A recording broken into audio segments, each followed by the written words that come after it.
हमें यह याद रखना चाहिए कि हरिशंकर परसाई पहले लेखक थे जिन्होंने व्यंग्य को एक विधा के रूप में प्रयुक्त किया।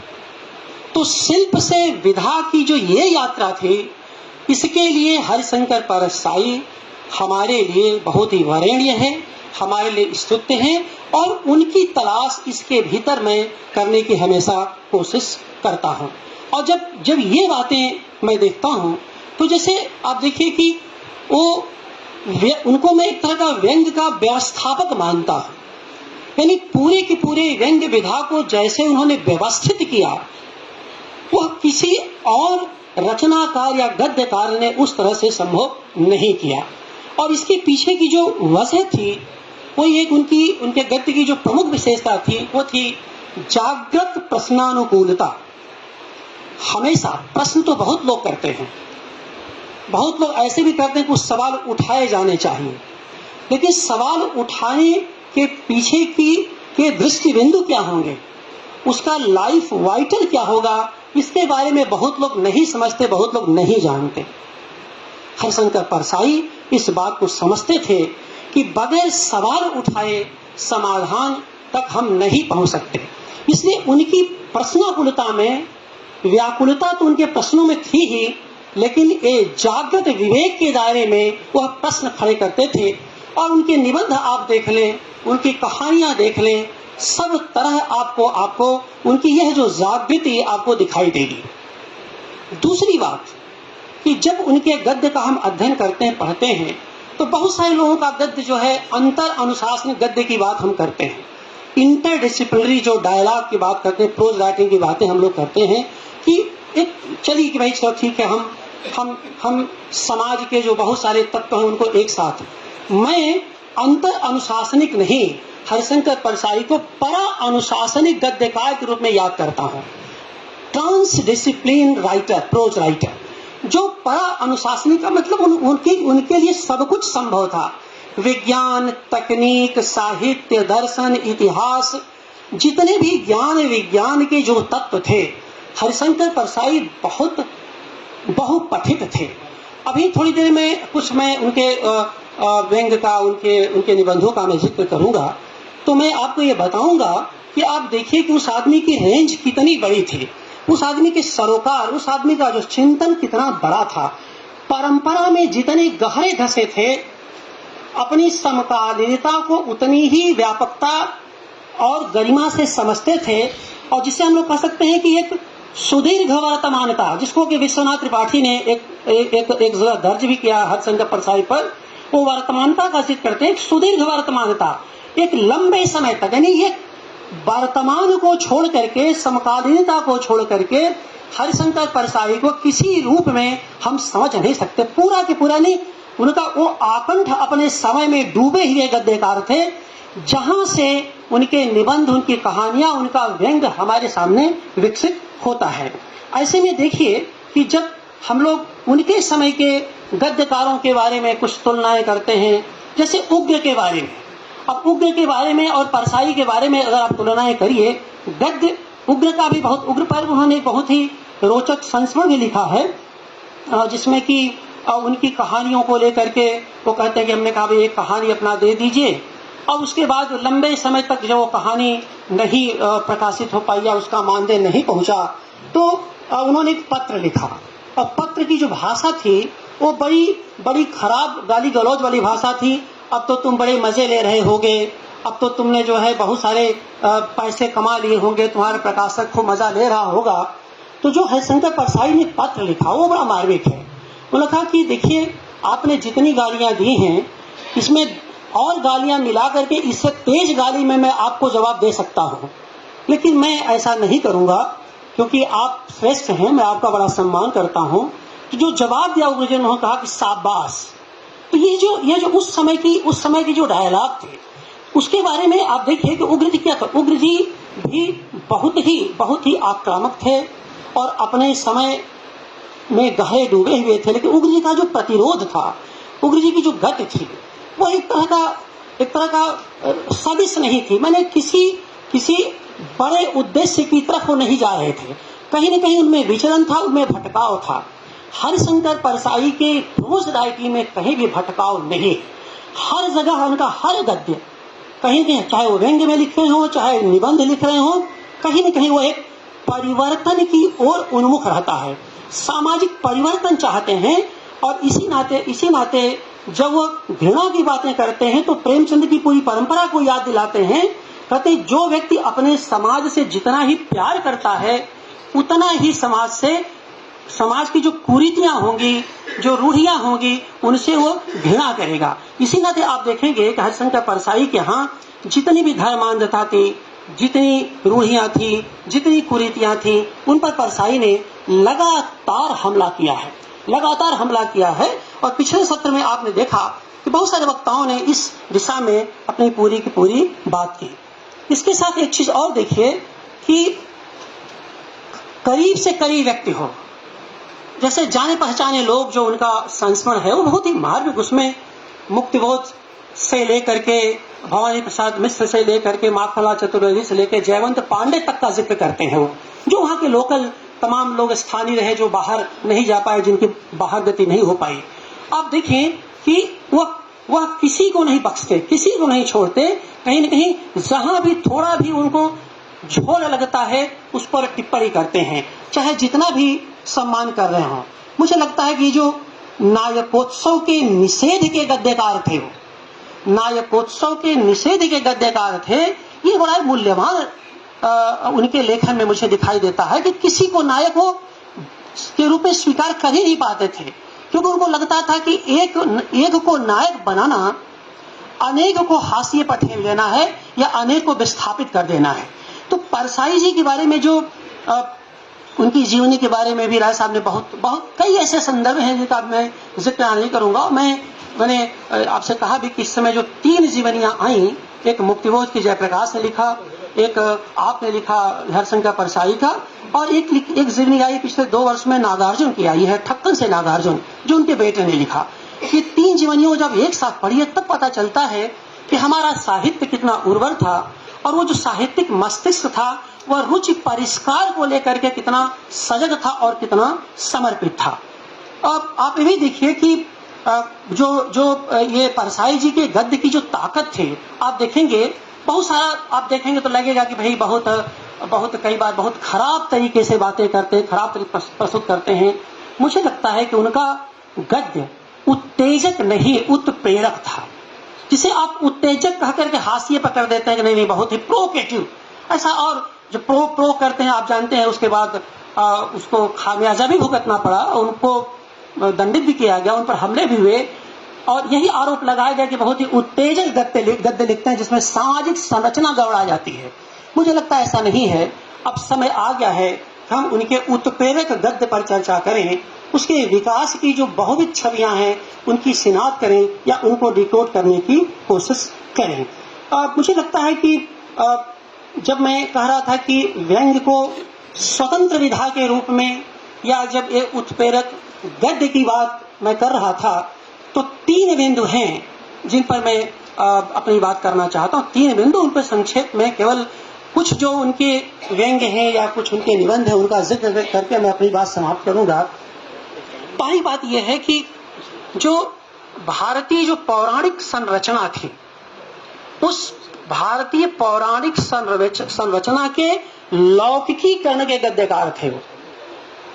यानी आप देखिए कि उनके यहाँ राम है, कृष्ण है, बहुत सारे मिथक हैं, हनुमान हैं, लेकिन उनका जैसे वो लौकिकीकरण करते हैं ऐसा लगता है कि उनके सामने समकालीन जीवंत समस्याएं खड़ी हैं मुंह बा करके, और वो उन पौराणिक नायकों के माध्यम से उन्हें डिकोड करने की कोशिश कर रहे हैं।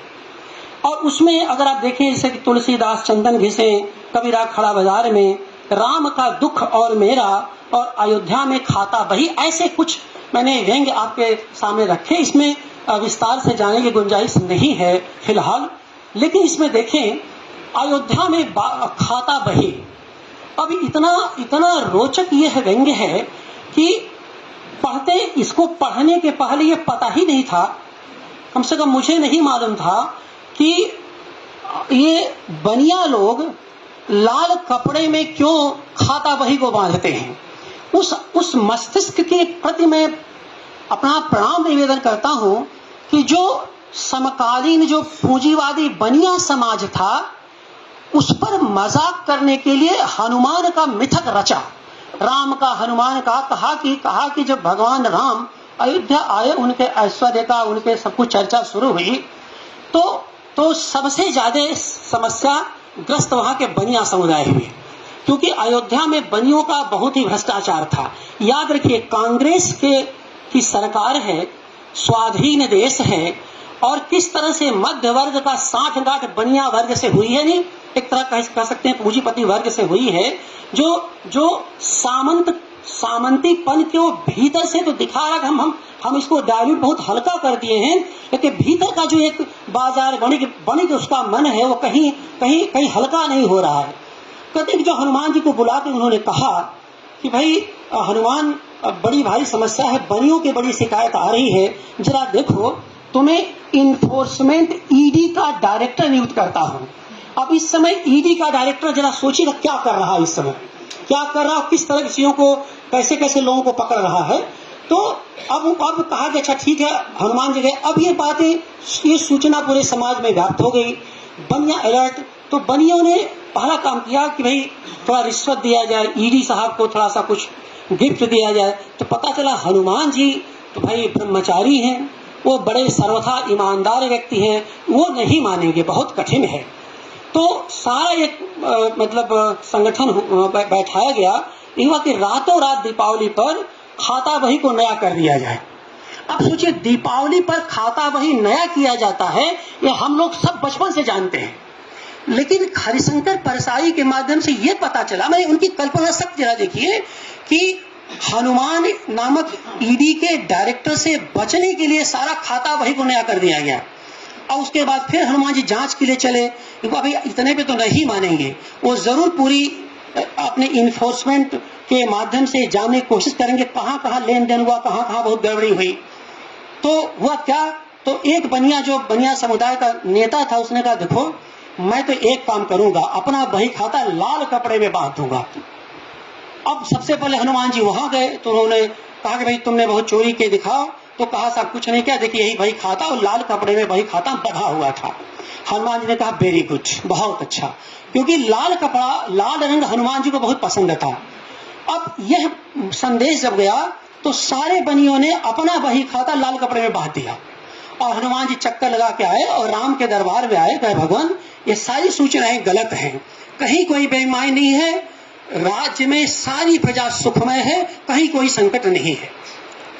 अब जरा इस बात को देखिए, मैंने यार देखिए इस कितना मैंने पूरे कह सकते हैं कि मैं सीटी स्कैन की बात, यानी स्वाधीन भारत में बेईमानी और भ्रष्टाचार और कांग्रेस के कार्यकाल में जहां इतने सारे नारे चल रहे थे बेईमानी भ्रष्टाचार का, ये मैं एक्सरे नहीं, ये मैं सीटी स्कैन नहीं, ये एमआरआई का जो हाई रेजोल्यूशन मशीन है वो एमआरआई कर रहे हैं, उस समय में कर रहे हैं, जो आज और कितना ही विकराल हो चुका है। तो ये देखिए कि इस तरह से राम और हनुमान उन माइथोलॉजी को, उन आख्यानों को किस तरह से दर्ज करते हैं। और ऐसा लगता है कि अगर मान लीजिए ये मैं न बताऊं कि भाई ये व्यंग्य है या एक निबंध के शैली में लिखा गया है, तो हमारे यहाँ बैठे हुए जो बच्चे नई पीढ़ी है ये मान लेंगे, जैसे टीवी के सीरियल देख करके मान लें कि यही अरुण गोविल ही राम है, इसके पहले के सारे राम बेकार हैं। तो केवल इसको अगर स्क्रिप्टेड कर दिया जाए तो लगेगा हाँ यही असल कथा है, जब यह कथा पूरी तरह से कल्पित है और हरिशंकर परसाई के द्वारा सृजित है मौलिकता के साथ। तो एक तो ये चीजें मैं कहना चाहता। दूसरा ये है, सत्य को अनावृत करने का जितना साहसिक प्रयास अपने गद्य में उन्होंने किया है। और देखिए सत्य को अनावृत करने का ये तो होता है, सब कोई सत्य खोजता है, हम सब यहाँ बैठे हुए अपने अपने सत्य खोज रहे हैं, वक्ताओं के अपने सत्य हैं, श्रोताओं के अपने सत्य हैं, भूख का अपना सत्य है। लेकिन साहित्य का एक सार्वकालिक सत्य है, और साहित्य का सार्वकालिक सत्य है वो आज का विकसित नहीं है।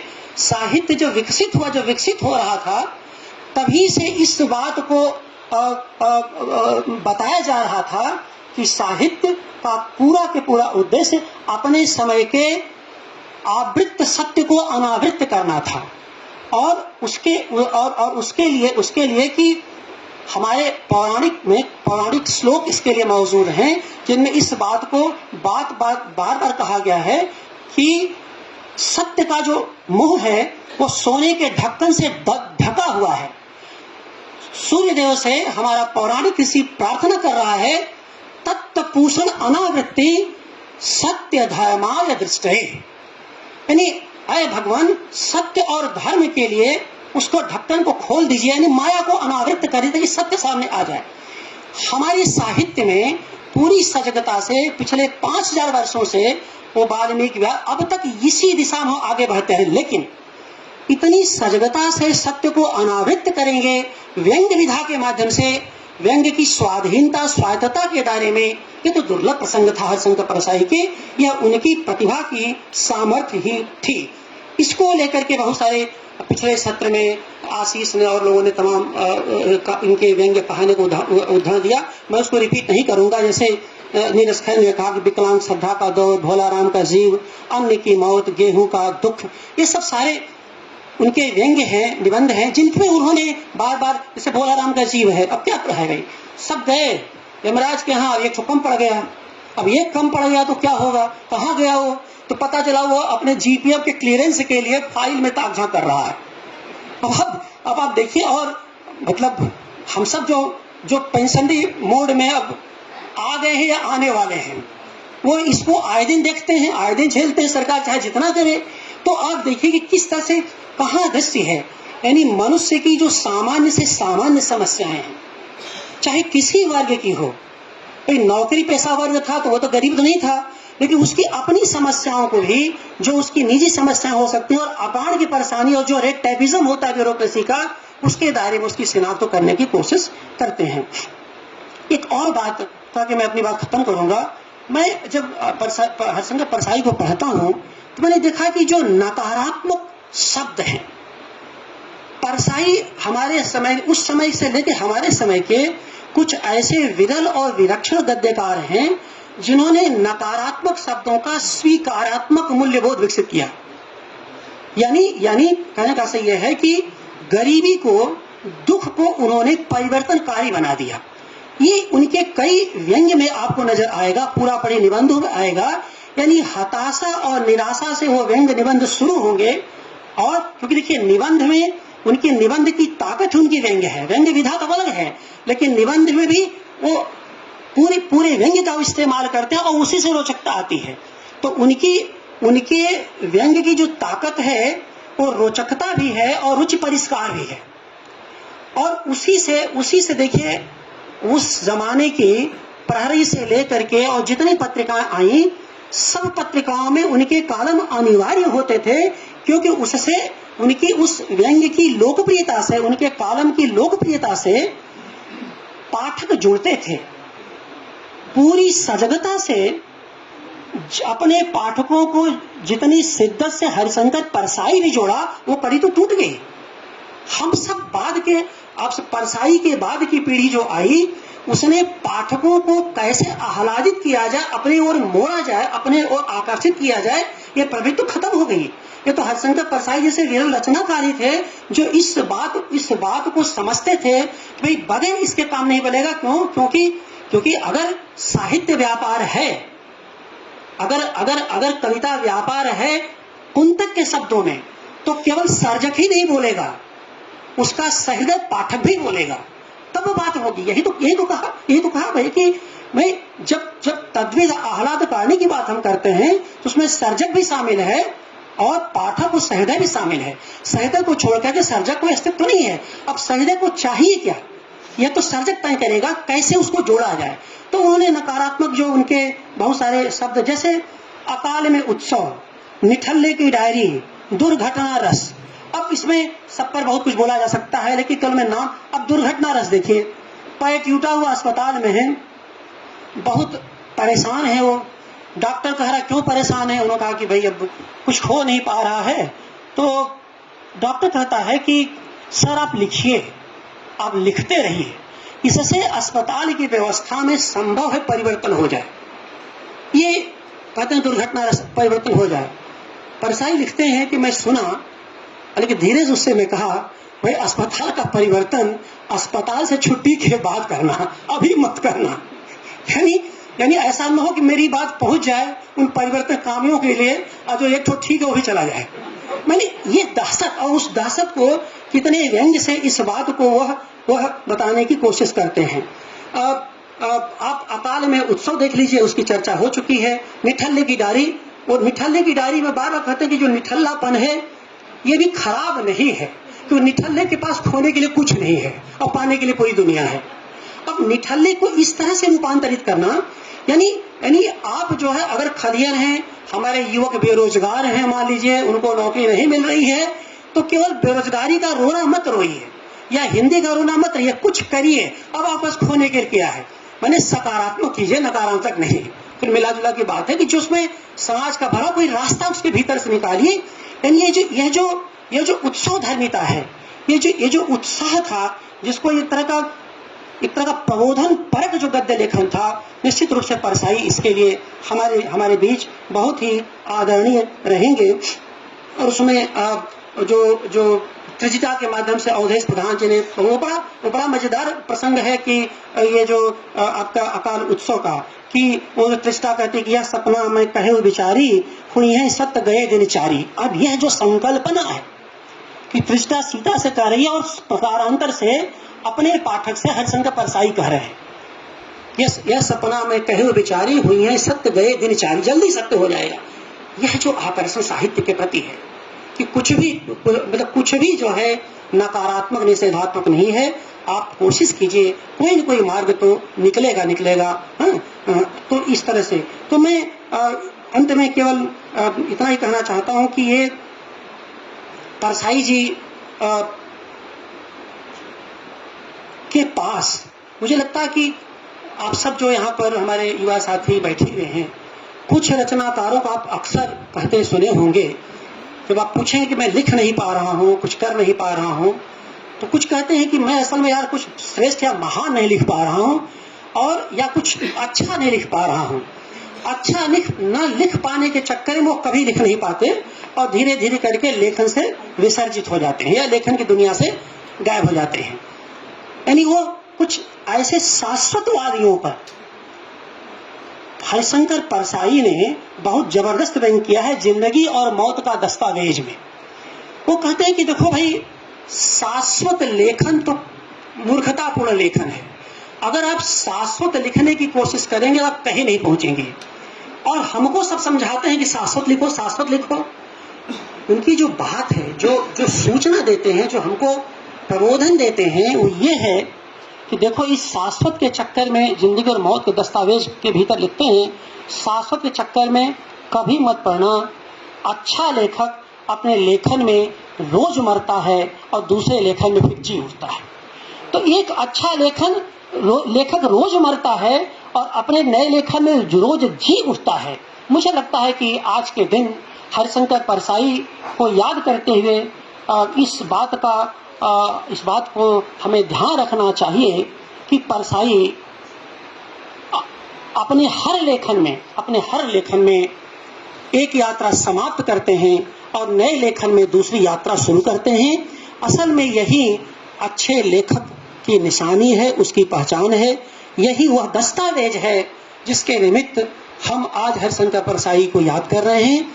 यही वे विशेषताएं हैं जिसके लिए हरिशंकर परसाई हमारे बीच आज भी अमर हैं। और आज की बात छोड़िए, यह समय किंचित प्रतिकूल हो सकता है, लेकिन मैं अपने तई बहुत आश्वस्त हूं कि आने वाले वर्षों में हरिशंकर परसाई निरंतर नित नवीन प्रासंगिक रूप से हमें याद आते रहेंगे। और अंतिम बात ये, जहां नई पीढ़ी के छात्र छात्राएं बैठे हैं जो BA MA रिसर्च कर रहे हैं, गद्य की चमक और उसकी मौलिकता को अगर समझना हो तो हरिशंकर परसाई के गद्य को पढ़ना, अगर उसकी दार्शनिकता, उसकी रुग्णता को समझना हो तो निर्मल वर्मा को पढ़ना। धन्यवाद।